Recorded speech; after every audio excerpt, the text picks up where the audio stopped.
ایک دوسرے کی رائے سے اختلاف تو میں نے کہا دور کی بات ہے، یہاں تو ایک دوسرے کے ساتھ بیٹھنا بھی پسند نہیں کرتے، ہاتھ پہ لانا پسند نہیں کرتے، اور اب وہ ایک دوسرے کے حوالے سے انہوں نے یہ بھی کہنا شروع کر دیا ہے اور لکھ کر کہا ہے کہ جو ہمارا کنڈکٹ ہے کچھ جج صاحبان کا، اس سے لگتا ہے کہ ججز یا پولیٹیشینز ان روبس، تو جب اس طرح کی باتیں آتھر کر دی جائیں ججمنٹ کے اندر یا کہہ دی جائیں آتھرائزیشن، تو وہ کسی بھی ملک کے عدالتی نظام کے لیے بہت زیادہ تباہ کن ہوتا ہے. ٹھیک ہے. باقی کم از کم میں تو بحیثیت ایک طالب علم کے میرے لیے بہت مایوس کن ہے جو آج کے دنوں میں سپریم کورٹ کے اندر ہو رہا ہے. ٹھیک بات آپ نے کہی جی. صابر شاہ صاحب، یہ مسئلہ تو ایک ہے عدالت کا جس پر آپ ضرور اپنی رائے دیجئے، اور مودی کے سکیورٹی جو جوائنٹ کمیونیکے آیا امریکہ سے اس کے بارے میں آپ سے پوچھوں گا، لیکن خاص طور پر جو اکانومی میں ایک تبدیلی آ رہی ہے، سنا ہے کہ کچھ معاہدات شاید طے بھی پا جائے، سنا ہے کہ کچھ آلٹرنیٹیو ارینجمنٹ بھی ہو رہے ہیں، بیٹھ کر فوج کے ساتھ مل کر کوئی ایپیکس باڈی بنا دی گئی کری تھی. میں ویڈیو کہاں سے کروں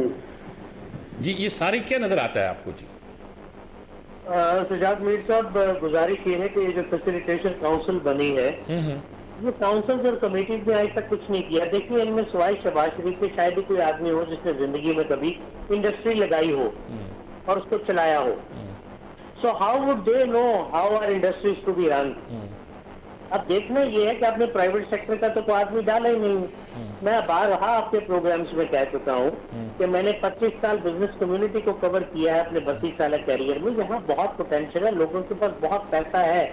آپ کانفیڈنس دے کے تو دیکھیں، آپ فورن ڈائریکٹ انویسٹمنٹ کو روکتے ہیں. لیکن آپ دیکھیں کہ یہاں انڈسٹری پہ زور نہیں ہے، مائننگ پر ہے، ایگریکلچر پر ہے، مویشی پالنے پر ہے، آئی ٹی پر ہے، عام انڈسٹری پہ زور نہیں دیا گیا ہے. جی حالانکہ انڈسٹری کا آپ کے پاس انفراسٹرکچر کافی حد تک موجود ہے، لوگوں کے پاس ایکسپرٹیز بھی ہے مائننگ کے لیے، اور یہ پہاڑوں کی کھدائی یا ریکوٹنگ وغیرہ کے لیے آپ کو بڑی ایکسپینسو مشینری اور ایکسپرٹیز امپورٹ کرنی پڑتی ہے for the purpose of exploitation. Same goes for oil and gas. اس میں تو آپ کو بہت انویسٹ کرنا پڑے گا. آپ ضرور کیجئے، آپ کے یہاں لوگ موجود ہوں گے جو تھوڑا بہت علم رکھتے ہوں گے، لیکن جو چیز موجود ہے اس میں تو کیجئے. کہ آدمی کی ایک انڈسٹری ہے وہ زیادہ نہیں لگانا چاہ رہا، تو چیف آف دی آرمی صاحب اور چیف جسٹس انہیں کہیں، پرائم منسٹر کہیں کہ پلیز آپ ایک انڈسٹری اور لگائیں، 1000 آدمی کو نوکری دیں. 1000 نوکری کا مطلب ہے 60,000 لوگ کھانا کھاتے ہیں ایک نوکری، ایک مل کی وجہ سے. پھر یہ کہ آپ ایکسپورٹس کو روکتے ہیں. سر انڈسٹریل آؤٹ پٹ ہی کوئی نہیں ہے تو ایکسپورٹ کہاں سے ہوگی؟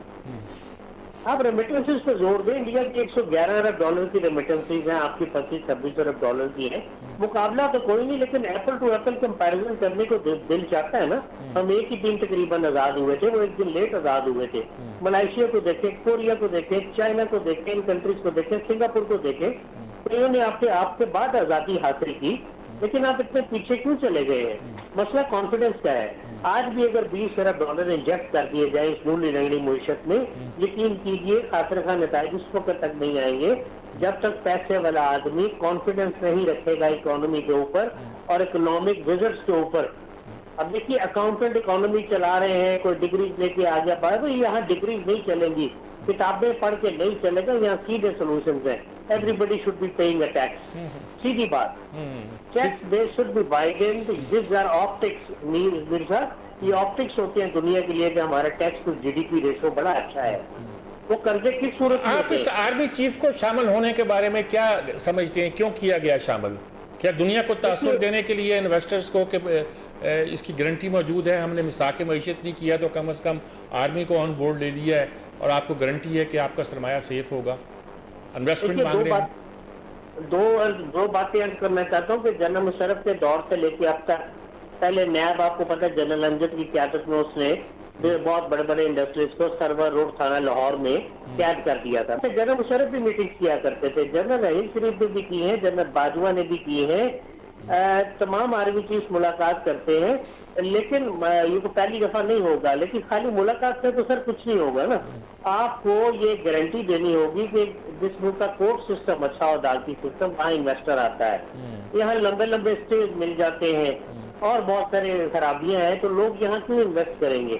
پھر انہیں کہیے کہ دوسری بات ہے میثاق جمہوریت یا میثاق معیشت. They do not have a constitutional cover. Mir صاحب